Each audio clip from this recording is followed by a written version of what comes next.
Està molt bé veure l'eclipsi solar, però s'ha de veure amb unes certes mesures de seguretat. Si tu mires el sol directament amb l'ull nu, els rajos del sol s'estan focalitzant sobre la retina. Allò cicatritzarà i tindràs una cremada. És un dany irreversible que et pot treure una visió bastant important. Amb això es pot mirar el sol. Una radiografia deixa passar molta quantitat de llum, llavors et cremaràs igualment la vista. El vidre fumat no protegeix de la llum. La protecció que fa servir un soldador es pot utilitzar. Si són càmeres que tenen pantalla, en principi no et faràs cap mal als ulls. Ara, el sensor d'aquella càmera també acabarà rostit. A l'altre món. Però mai ficar-se les ulleres mirant directament al sol. David, estem a punt de viure un fenomen excepcional, que és l'eclipsi solar. D'aquí poquets dies doncs, el podrem veure. I ens agradaria parlar-ne des de la vessant de la salut visual, no? Digue'ns resumidament, de què parlarem. Doncs parlarem bàsicament de què fer i què no fer. Sobretot, està molt bé veure l'eclipsi solar, però s'ha de veure amb unes certes mesures de seguretat i no fer cap cosa que ens pugui provocar un dany que pot ser irreversible. Evidentment. Doncs ara en parlem.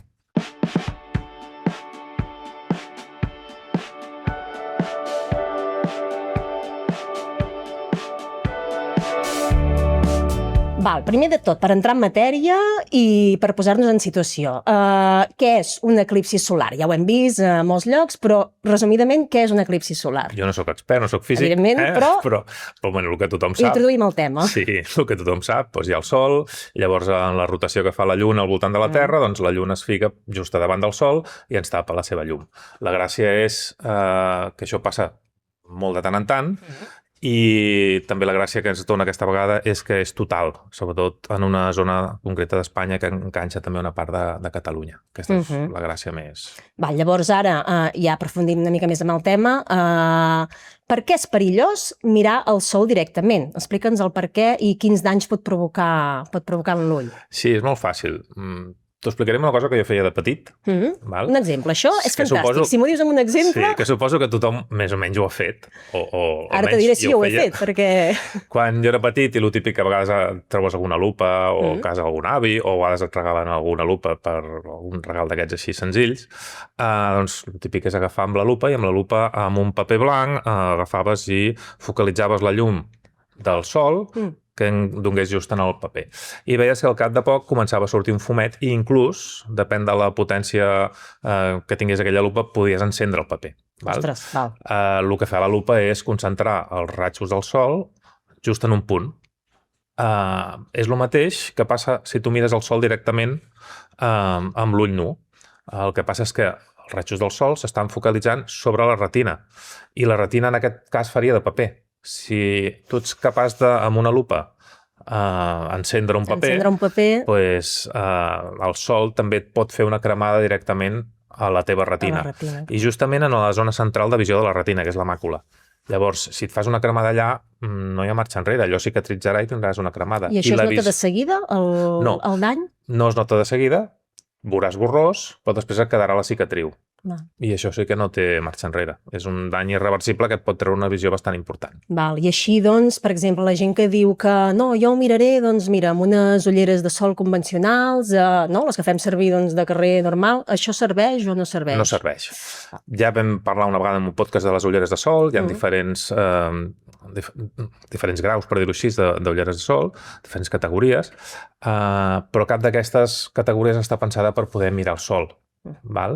Pensa que la ullera que està preparada, la ullera que es ven a les òptiques, que està homologada per poder mirar l'eclipse, que tu en tens una aquí, són ulleres que tenen l'ISO, crec que és l'123, U2, D'aquí tenim tot el tema de certificats, tot el tema de certificats que ens indiquen que aquestes ulleres són homologades per poder mirar. S'ha de verificar que no estiguin ratllades, que estiguin en bon estat, això sobretot. I el que et deia, pensa que aquest tipus de filtre que porten deixa passar si no me'n recordo malament, un 0,00035% de la llum. Gairebé res. Si tu et fiques aquestes ulleres en un dia normal i mires pel carrer, no veus res. Ui, a veure un moment, Amb el cabell. Clar, ara evidentment no veig res. Aquí dintre, que estem a l'interior, no veig res. Si sortís a fora, tampoc veuria gairebé res, no? No veuria res. I pensa que aquí tens també uns focus potents i no veus. No els veig res, absolutament. Doncs això és perquè talla molta llum. Llavors, amb això es pot mirar el sol.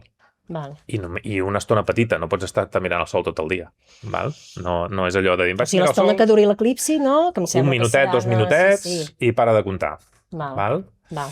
Llavors, amb aquest tipus d'ulleres és segur mirar-ho, però amb altres ulleres normals, no. I hi ha algunes altres ulleres que es puguin fer servir per mirar l'eclipsi? A veure, si tu únicament agafes poden ser aquestes? la protecció que fa servir un soldador que tingui un grau 14 o superior, es pot utilitzar. Però qualsevol altra cosa que estigui per sota això no es pot fer servir.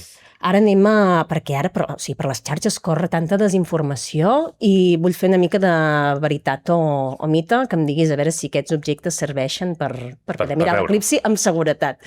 Per exemple, hi ha molta gent que diu que ho mira amb radiografies. No va bé. Una radiografia deixa passar molta quantitat de llum, llavors et cremaràs igualment la vista. Vidres fumats. Tampoc va bé. Un vidre fumat no protegeix de la llum. CDs, DVDs... Res. I carrets d'aquests fotogràfics, no? Que a vegades ens pensem que això filtra. Tampoc, evidentment. Això no filtra res. Llavors, hi ha algunes alternatives, doncs, per poder-ho mirar així amb seguretat? Sí, alternatives. Hi ha una molt antiga i molt fàcil, que és com la càmera fosca, com es feien les primeres fotografies. Es tracta de no mirar directament cap al sol, sinó mirar la imatge que es projecta del sol. Val? Vale. És una bona alternativa, no mirar-lo directament. Sí, es tracta de posar una cartolina, un foli que et serveixi per projectar la imatge i tenir una altra cartolina amb un forat molt petit per on passi la llum. Simplement has d'enfocar les dues cartolines cap a la posició del sol i la llum que passi per aquest foradet projectarà la imatge sobre la cartolina. I podràs veure l'eclipsi mirant la cartolina sense tenir que mirar el sol. És veure una representació i crec que és una alternativa bastant segura. He vist, vaig veure un vídeo, em sembla, aquest cap de setmana, que era un vídeo de la NASA que ho feien amb una caixa de cereals. Ho preparaven amb una caixa de cereals, o sigui que si la gent ho vol buscar o així, era de la NASA, o sigui que era una font fiable. És algo molt senzillet. Com es diu això? És com una càmera fosca. Vale. Estenopeica? Càmera estenopeica o càmera fosca, sí. Vale, doncs és una bona alternativa. Llavors, per exemple, gent que ho vol mirar a través de, que tampoc és directament, no? Però a través de prismàtics, càmeres, mòbils, tot això. No, a través de prismàtics no, perquè tu hi estaràs ficant els ulls a darrere i és com el que dèiem de la lupa abans, igualment focalitzaràs la llum del sol directament a la teva retina, llavors el dany serà el mateix. Si és en càmeres, si són càmeres que tenen pantalla i tu agafes i enfoques la càmera però tu mires la pantalla per sota, o sigui, d'aquestes LCD, una LCD, en principi no et faràs cap mal als ulls perquè estaràs projectant sobre la càmera. Ara, el sensor d'aquella càmera també acabarà rostit. A l'altre món, segurament, no? Vull dir que tampoc té molt sentit. I amb el mòbil igual. També dura poc, però es pot afectar bastant el sensor de la càmera. Llavors, no és la millor opció tampoc. No ens arriscarem. El que no pots fer és fer una foto sense protecció amb una càmera normal i mirar per la càmera o coses d'aquest estil. Res de res. Llavors, clar, també hem d'intentar, és un espectacle, no?, que també crida molta gent i a nivell de nens també els hi crida molt l'atenció que hem de fer per protegir una mica la salut visual dels nens, perquè d'aquí sobretot explicar-los i el mateix que els adults. I a l'hora d'utilitzar les ulleres, la millor manera, sobretot amb els nens, és explicar-li que es fiquin d'esquena al sol, que es fiquin les ulleres, després es girin, mirin l'eclipsi i durant un minut com a molt, no està amb molta més exposició, després es tornin a girar i després es treguin les ulleres. Però mai ficar-se les ulleres mirant directament al sol. Perquè aquests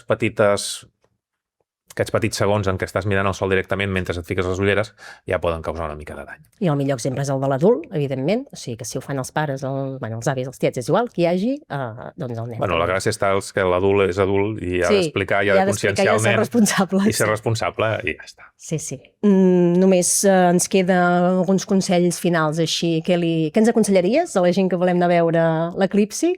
Fem un resum? Sí, bàsicament ser conscients de que és un espectacle de la natura que està molt bé, però que hem de ser conscients que no ens faci mal.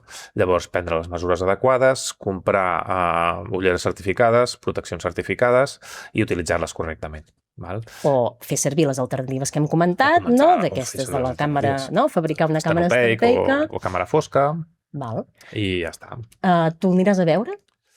No ho Tens sé. pensat veure'l o no? Depèn, perquè no sé ben bé si... Clar, aquí a Girona el que passa que no el veurem total, em sembla que és el 98%, Sí. però bueno, està molt bé, és un Està molt eclipsi bé, està parcial, molt bé. que serà un espectacle Igual. brutal. Llavors, no sé, a mi em faria gràcia anar-lo a veure Sí. i he vist que per aquí doncs, has de buscar una zona planera, no? En direcció a ponent, que no hi hagi obstacles. Bueno, Llavors, sobretot que no hi hagi això, que no hi hagi obstacles. Si és una zona alçada on tu et pots tenir més bona visió, millor. Si no planera, però que no hi hagi edificis molt grans ni que hi hagi una muntanya davant. Que... No, perquè em sembla que passarà just en el moment que es pon el sol. Sí.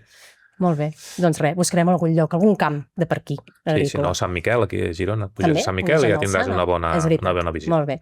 Doncs res, a gaudir de l'espectacle Perfecte. i ens veiem al proper podcast. Fins la propera. Fins la propera.